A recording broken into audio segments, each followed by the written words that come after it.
Hello, watch enthusiasts. Now, today I'd like to talk about several watches that have been quite notable in watch news recently, including this incredible Patek-Philippe, which was sold recently for the highest price ever, and equally the new Tudor Pelagos and new Jaeger LeCoultre. Firstly, I'd like to start off with this Patek-Philippe. Now, this is notable because earlier this month, this Patek-Philippe, with the reference 1518, sold for £11.1 million, which is an unbelievable amount of money and makes this the most expensive watch ever sold at auction, which is an incredible thing to see.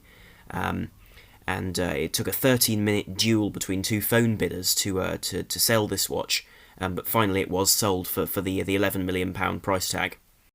Now, the reason for the price of this watch is that, oddly enough, it's worth about more than 3 times, 3 or 4 times as much as a gold version. So, in terms of the steel versions, this version in steel was only produced in 4 examples in 1943. So it's unbelievably rare, and in particularly good condition. As you can see, the dial is in wonderful condition, as are the hands, and it's also a perpetual calendar chronograph. Which I believe is actually this watch was actually the first perpetual calendar chronograph to be made by Patek-Philippe too. So it really is an incredibly notable watch in history. Now, that said, I suspect that this unbelievable turn of value this watch has taken, reaching this £11 million price tag, is probably mostly down to the fact that that these two bidders got into a sort of a race to get the watch, if you will, on the basis that all the estimates for this watch were around £3 million, which is still an unbelievable amount of money to spend on a watch. Personally, I would say that's pretty much an obscene amount of money to spend on a watch, but that's just my opinion. Of course, the complications of this watch are unbelievable, really, for the era as well. It was a chronograph, but also had a perpetual calendar and a moon phase, all integrated into this very elegant dress watch, and with these brushed lugs, giving a simple but very legible and very elegant watch design, which I think is beautiful. Now, in my opinion, I wouldn't spend that amount of money on a watch, but certainly it's a wonderful timepiece and an incredible piece of horological history. What I find most interesting about this watch is the fact there is actually a tachymeter on the dial, between 60 and then 600 at one end of the dial. And it seems like an interesting thing to put on a watch which these days would be considered a dress watch. But of course, back in the day, anything with a chronograph was really a sports watch, despite having a similar case to a dress watch, which really does show an interesting and very different view on watches that people had in the 40s. Now, this sale really does show, though, that precious metals aren't always the way to go.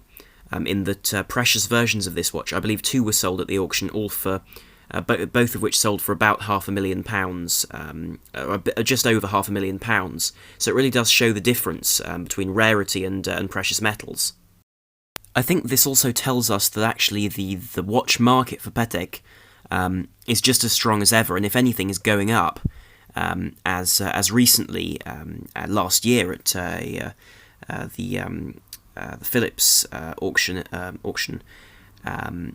another model of a similar type was sold for $7.3 million. So one can clearly see a rise in the prices of these, and I believe a higher rise than inflation, so there really is a rise in the demand, which is quite interesting to see.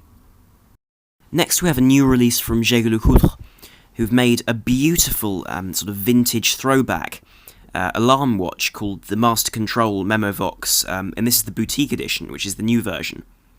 And this is a dark blue dress watch, which with a fully polished stainless steel case, with this multi-tone blue dial, and with that central ring with the arrow showing when the alarm will go off, and then equally the matte blue rest of the dial, with that slightly lighter blue second track, really does bring out a beautiful colour, and then has a white date ring.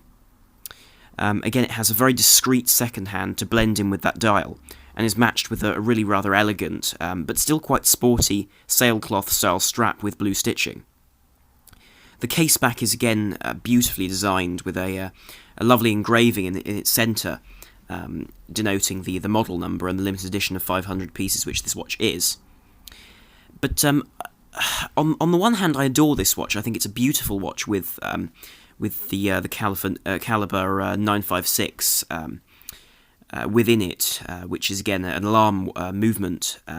But I think there are several flaws with this watch which I wish had been addressed by Jaeger-LeCoultre. Now, chief among these niggles I have with this watch is the fact that it's sort of made with lume and a sort of more modern version to the other alarm watches that Jaeger-LeCoultre make, which all have very traditional sort of 1950s alpha-style hands with no lume. Whereas here we see a watch which is I hesitate to say this, but almost Datejust-esque in its looming and hand design. So in my opinion, on this, especially on this this cloth-style strap, I would have appreciated to see a watch which was water-resistant to, say, 100 metres, to provide just a little bit of sport appeal to a watch with lume and quite substantial size and with a relatively waterproof strap. It would have been nice to see this watch in a slightly more water-resistant version. However, I believe that the problem that most people have been having with this watch is inherent in the movement itself, and this is that rather than adjusting the alarm function with a crown on its own, with this the date is also controlled by that crown, meaning that if you pull out the crown and turn the crown the wrong way, rather than changing the alarm, you change the date, which has been a bit of an inconvenience for many people. However, with these niggles aside, I think this is an absolutely gorgeous piece which will definitely become a classic in future. Now, it is harking back to vintage watches made by Jaeger-LeCoultre, but I do still believe that this watch will definitely hold its own in future as a classic in this 500-piece limited edition. And I think it's a wonderful release, and definitely one which I would buy if I had the necessary funds. But heck, these are the sorts of things which one can dream of. But yes. Now, this final watch is an interesting one from Tudor, and this watch has received a lot of criticism, but a lot of praise as well, just like that Jaeger-LeCoultre. And this time, I'm a bit puzzled by this watch, if I'm honest. Now, the design of this watch comes from the French Navy, and in the past, in the 1970s and 80s, the French Navy commissioned left-handed Tudor models for their divers, and this was specifically because some divers were left-handed, and it was more convenient for them to have a watch which was actually made for them. So as a result, the crown was put on the left-hand side of the case, and here Tudor have done this with the Pelagos. They've taken the black version and moved the crown over to the other side. Equally, the dial has been slightly rejigged, if you will. So they've taken the black version of this watch and made the dial appear slightly more vintage. So, for example, the date wheel alternates between red text and black text, just as old-fashioned Tudor submariners used to.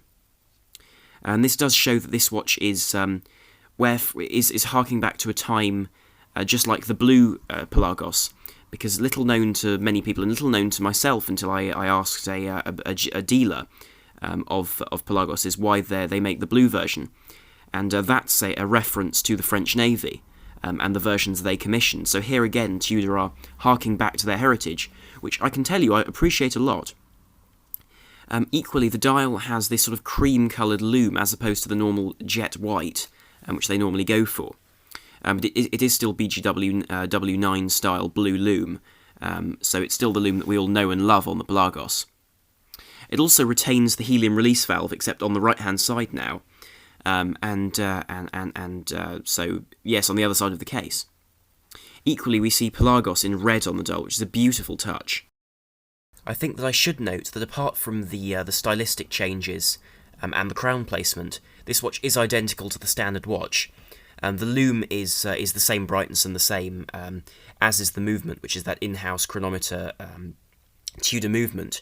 It also is still fully grade 5 titanium with a ceramic bezel and is still 500 meters water resistant with the helium release valve on the side of the case. Now, I really do appreciate the fact that Tudor are trying to hark back to their heritage and produce a left-handed Pelagos to pay homage to what they did in the past, and produce a model which which represents what they made previously.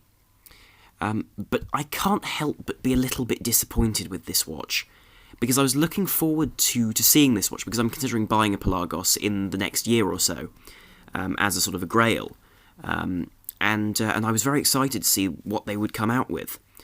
And this watch does take the Pelagos away from that very cold, crisp aesthetic which it normally goes for, but I'm not sure I like the result. Now, don't get me wrong, I think this watch is beautiful in its design, and is a fantastic design choice. But making it left-handed has made it very difficult to wear for the majority of people. Because whereas having a crown on the left-hand side for some people, they say it's more comfortable because it doesn't dig into the wrist, on the other hand it makes it very difficult to wear with a shirt cuff. Equally, for the right-handers out there, it does make this watch a little bit difficult to adjust the time, because of course everything's reversed and on the other side of the watch, which everyone gets used to after a little bit, but it is a bit irksome at first. Now, please don't get me wrong, I think that left-handed watches are a very good idea, because I think left-handers should have the same opportunity to wear a watch the right way round as right-handers. But I do think that for a model of this calibre and this prestige, it would have been very nice to see a right-handed version from Tudor too. Anyway, I hope you enjoyed this video, so please do like, share and subscribe if you did, and please leave me your thoughts on these watches down below in the comments. So thank you very much for watching. This is I'm on the Watch Guy, over and out.